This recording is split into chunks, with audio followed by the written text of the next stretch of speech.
Delhi IAS coaching centres మూతపడుతున్నాయా? So yes, ఈరోజు ఈ టాపిక్ గురించి మనం మాట్లాడుకుందాము. చాలామంది ఇక్కడ మన హైదరాబాదు కాదని చెప్పి ఢిల్లీలో ఏదో ఉంటుందని పోయే వాళ్ళందరికీ కూడా ఈ విషయాలు తెలుసుకోవాలి. అండ్ ఖచ్చితంగా ఢిల్లీ కోచింగ్ సెంటర్స్ పడుతున్నాయని చెప్పట్లేదు, పడనున్నాయంటే దానికి సంబంధించి కొంత మనం అసలు ఏం జరుగుతుంది ఇక్కడ మెయిన్గా మనం ఆలోచించాల్సిన విషయం ఏంటి అంటే, ఎందుకు మూత పడే ఛాన్సెస్ ఉన్నాయి, ఇప్పుడు ఎందుకు అక్కడ క్రౌడ్ తగ్గుతున్నారు, ఎందుకని కోచింగ్ తీసుకోవాలనుకున్న వాళ్ళు ఢిల్లీ వెళ్ళాలంటే ఆలోచన చేస్తున్నారు, వెళ్ళినా ఎందుకని అట్రిషన్ రేట్ ఎక్కువగా ఉంది ఢిల్లీలో. అండ్ ఈ అట్రిషన్ రేట్ గురించి కానీ ఎవరు ఎక్కడ మాట్లాడరు, దాని గురించి మనం మాట్లాడడానికి ప్రయత్నం చేద్దాము. సో ఫస్ట్ ఆఫ్ ఆల్ ఎందుకు మూతపడేదానికి ఛాన్సెస్ ఉన్నాయి, ఇంకొక విషయం ఏంటి అంటే ఎందుకని ఢిల్లీ ఫ్యాకల్టీ మాకు హైదరాబాద్లో ఏమన్నా అవకాశం ఉంటే చెప్పండి, మేము వచ్చి అక్కడ టీచ్ చేస్తామని చెప్పి అక్కడి నుంచి ఇక్కడికి ఎక్కువ మంది వాకప్ చేస్తూ ఉన్నారు ఇన్స్టిట్యూట్ డైరెక్టర్స్ అని చెప్పి ఈ ఇన్ డీటెయిల్ ఇన్ఫర్మేషన్ అనేది మనం వీడియోలో మాట్లాడుకుందాం. ఫస్ట్ ఆఫ్ ఆల్ రీసెంట్ డేస్లో మనం చూసుకుంటే ఎయిర్ క్వాలిటీ ఇండెక్స్ గురించి వార్తల్లో ఉంది. అంటే ఒక రోజు మనము ఢిల్లీలో ఉండే 50 సిగరెట్లు తాగినంత పొల్యూషన్ అనేది అవుతా ఉంది, అది మనం పీల్చుకుంటా ఉన్నాము, అంత బ్యాడ్గా ఉంది అక్కడ పొల్యూషన్ అది అని చెప్పి మన రీసెంట్ డేస్లో వార్తల్లో వస్తూనే ఉంది. ఈ రీజన్స్ ఇవన్నీ కూడా ఎందుకని అక్కడికి వెళ్తున్నారు అండ్ అట్రిషన్ రేట్ కూడా ఎందుకు పెరుగుతుంది. తర్వాత ఫుడ్ క్వాలిటీ, వెదర్ కండిషన్స్ చాలా ఎక్స్పెన్సివ్ అయిపోయింది. అంటే ఫుడ్ క్వాలిటీ మనకు తెలుసు, ఫుడ్ క్వాలిటీ ఎట్లుంటుంది ఏంటి అనేది మనందరికి తెలుసు. And at the same time చాలా ఎక్స్పెన్సివ్, మాకు మంత్లీ యావరేజ్ ఇప్పుడు 25,000 మినిమం అవుతుంది ఢిల్లీలో. ఏది ఎక్సెప్ట్ ఈ కోచింగ్ ఇదంతా తీసి పక్కన పెట్టేస్తే ఓన్లీ అక్కడ ఉండడానికి ఫుడ్కి మన అకామిడేషన్ దేనికైనా కానీ దాదాపు 25,000 మినిమం అవుతుంది. లీస్ట్లో లీస్ట్ 20,000కి తక్కువ కాదు. ఢిల్లీ ఫ్యాకల్టీ అని చెప్పి ఢిల్లీ ఫ్యాకల్టీ కాకుండా బీహార్, యూపీ, తమిళనాడు నుంచి, హైదరాబాద్ నుంచి ఫ్యాకల్టీ అనేది అక్కడికి వెళ్తా ఉన్నారు. వాస్తవానికి అసలు ఢిల్లీ ఫ్యాకల్టీకి అనేది ఒక ప్రామినెంట్ ఉందా, అసలు ఢిల్లీ ఫ్యాకల్టీ అని ఎవరిని అంటారు? ఆన్సర్ ఎవరన్నా చెప్పండి. ఎందుకంటే ఏ ఇన్స్టిట్యూట్ డైరెక్టర్ అయినా లేదా ఏ స్టూడెంట్ అయినా అసలు ఢిల్లీ ఫ్యాకల్టీ అంటే ఏంటి, దీనికి సమాధానం ఏమైనా చెప్పగలుగుతారా? ఢిల్లీలో చెప్తున్నారు కాబట్టి ఢిల్లీ ఫ్యాకల్టీ, ఢిల్లీలో క్లాసులు చెప్తున్నారు కాబట్టి ఢిల్లీ ఫ్యాకల్టీ. మన హైదరాబాద్ నుంచి ఫ్యాకల్టీ వెళ్ళి ఢిల్లీలో చెప్పినా కానీ వాళ్ళు కూడా ఢిల్లీ ఫ్యాకల్టీ అవుతారు.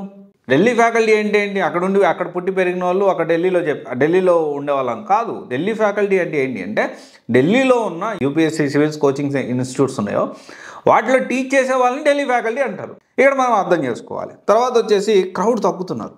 ఎందుకు తగ్గుతున్నారు క్రౌడ్? దానికి చాలా రీజన్స్ ఉన్నాయి. ఎయిర్ క్వాలిటీ ఇండెక్స్ కానీ, లేకపోతే వెళ్ళిన తర్వాత దూరపు కొండల్లో నువ్వు ఎక్కడి నుంచి అక్కడికి వెళ్ళి ఆ వెదర్కి అడ్జస్ట్ కాక 2 లక్షలు డబ్బులు కట్టి, ₹1,00,000 డబ్బులు కట్టి చాలామంది డ్రాప్ అయిపోయి వెళ్ళిన వాళ్ళు ఉన్నారు. అట్రిషన్ రేట్ అంటారు దీన్ని. అంటే జాయిన్ అవ్వడానికి అవుతారు, వెళ్ళి జాయిన్ అవ్వడానికి ఇప్పుడు యావరేజ్ చూసుకుంటే 40,000 నుంచి 50,000 మంది మన తెలుగు అభ్యర్థులే పోతూ ఉన్నారు ఢిల్లీకి. పోయి జాయిన్ అవుతారు.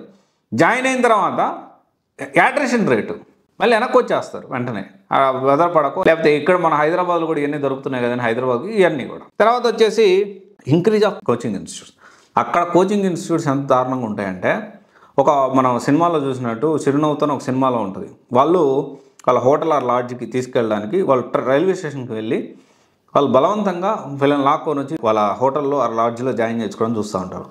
అందుకంటే దారుణంగా తయారవుతారు. కావాలంటే ఒకసారి చూడండి. ఎందుకంటే మీరు ఒక్క ఇన్స్టిట్యూట్ నుంచి బయటకు వచ్చే లోపల బయట 5-6 మంది ఇన్స్టిట్యూట్ పీపుల్ అన్న ఒక్కసారి జస్ట్ వినండి అన్న, మా ఇన్స్టిట్యూట్ వినండి. నేను చూసాను, ఇది నేను ఫేస్ చేశాను. వెరీ రీసెంట్గా వెళ్ళాను నేను, ఎగ్జాక్ట్లీ ఒక 6 months బ్యాక్ వెళ్ళాను నేను. ఇదే కాన్సెప్ట్తో అక్కడ ఏం జరుగుతుంది ఏం తెలుసుకుందాను ఒక 6 months బ్యాక్ వెళ్ళి నేను చూసాను ఇదంతా కూడా. అండ్ అంత దారుణంగా ఉంటాయి. అండ్ చాలా పుట్టగొడుగులా కింద ఒక ఫ్లోర్. ఇంకా అద్భుతంగా ఒక విషయం చెప్తానండి. ఇప్పుడు ఒక బిల్డింగ్ ఉందనుకోండి, ముందు ఒకటి, మళ్ళీ వెనకాల ఒక 2 రూములు ఇంకొక ఇన్స్టిట్యూట్, పైన ఫ్లోర్లో ఇంకొక ఇన్స్టిట్యూట్, కింద ఫ్లోర్లో ఇంకొక ఇన్స్టిట్యూట్, ఈ విధంగా ఉంటుంది. అండ్ తర్వాత వచ్చేసి ఏంటి అంటే ఢిల్లీ ఫ్యాకల్టీ తగ్గడం కానీ చూసుకుంటే అక్కడ ఇన్స్టిట్యూట్స్ ఎక్కువైపోయాయి. And at the same time students తక్కువ అయిపోయారు. అండ్ అట్రిషన్ రేట్ ఎక్కువగా ఉంది. అండ్ వీళ్ళందరూ కూడా హైదరాబాద్లో మనకు తెలిసిన ఇన్స్టిట్యూట్ డైరెక్టర్స్ 5-6 మందికి ఫోన్ చేసి ఢిల్లీ ఫ్యాకల్టీ హైదరాబాద్లో మాకు ఏమైనా అవకాశం ఉంటాయని అడుగుతున్నారు. దిస్ ఈజ్ రియాలిటీ అండి. నేను చెప్పేది ఏదో మన హైదరాబాద్ని పైకి లేపేసి ఢిల్లీని కింద పడేయడం అట్లేం లేదు. జనరల్గా రియాలిటీ ఏం జరుగుతుందో అంత హైప్ లేదు ఢిల్లీ ఇన్స్టిట్యూట్, అంత సీన్ లేదు. వాస్తవానికి అక్కడ ఉండేది most of the top institutes మన సౌత్ ఇండియా ఇన్స్టిట్యూట్సే కాదంటారా? ఒకసారి క్రాస్ వెరిఫై చేసుకోండి. వాజీరామన్ రవి ఎక్కడిది, శ్రీరామ్ ఐఎస్ ఎక్కడిది, ఇంకా చెప్పుకుంటా పోతే చాలా పెద్ద పెద్ద ఇన్స్టిట్యూట్స్ ఎక్కడి నుంచి వెళ్ళి అక్కడ ఉన్నాయి. రావుస్ ఐఎస్ ఎక్కడిది.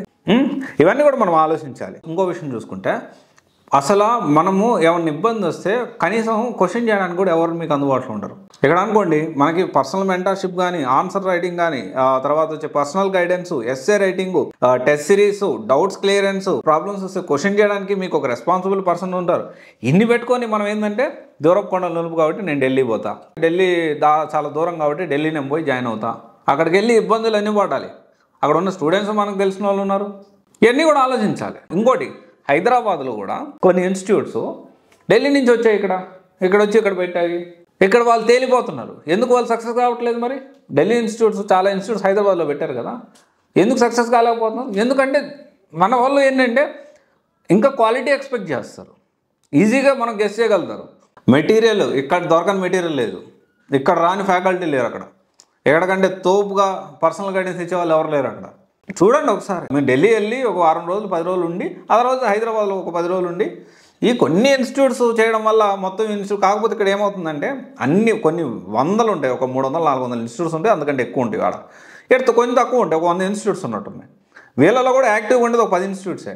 యాక్టివ్గా అంటే మంచిగా చేసేది ఒక 10-12 ఇన్స్టిట్యూట్స్ ఉంటాయి. కొంచెం పాపులారిటీ ఉన్న ఇన్స్టిట్యూట్స్, కొంచెం బాగా చెప్పే 10-12 ఇన్స్టిట్యూట్స్ ఉంది. దాంట్లో ఇంకా డీటెయిల్ అయితే గట్టిగా తిప్పి కొడితే 5 ఇన్స్టిట్యూట్లు ఉన్నాయి మన హైదరాబాద్లో, మంచి ఇన్స్టిట్యూట్స్ 5-6 కంటే ఎక్కువ ఉండవు. ఉన్న దాంట్లో మంచి సెలెక్ట్ చేసుకోవడానికి ప్రయత్నం చేయండి, ఓకేనా? ఒకసారి ఆలోచించండి. ఎనీవే ఢిల్లీలో కూడా నేను వాకప్ చేస్తున్నాను, ఢిల్లీలో కొన్ని కోచింగ్ ఇన్స్టిట్యూట్స్, మంచి ఇన్స్టిట్యూట్స్తో మాట్లాడుతున్నాను. కుదిరితే మనం అక్కడ కూడా డిస్కౌంట్ ఇప్పించడానికి ప్రయత్నం చేస్తాను. వాడు ఏంటి అంటే ఒక అకౌంటబిలిటీ ఉంటుంది, మనకు తెలిసిన వాళ్ళ ద్వారానే వెళ్తా ఉన్నాను నేను. ఎనీవే అది కూడా ట్రై చేస్తాను. త్వరలో ఢిల్లీలో జాయిన్ అయితే కానీ మనం హైదరాబాద్లో ఏ విధంగా అయితే మన టాప్ బెస్ట్ ఇన్స్టిట్యూట్స్లో ఏ విధంగా అయితే మనం ఎంతో కొంత ఈ డిస్కౌంట్ ఇప్పించడానికి ప్రయత్నం చేస్తున్నాను. అండ్ సేమ్ టైం అక్కడ కూడా నేను పరిచయాలు పెంచుకుంటున్నాను. మన వాళ్ళు ఎవరిని వెళ్ళినా ఇబ్బంది లేకుండా వాళ్ళకి మంచిగా hostel and at the same time అక్కడ ఫీజులు తగ్గించడం కానీ, సో ఇదంతా కూడా మనం ఆ ప్రయత్నాలు అయితే చేస్తా ఉన్నాను. Thank you. This is Raj signing off.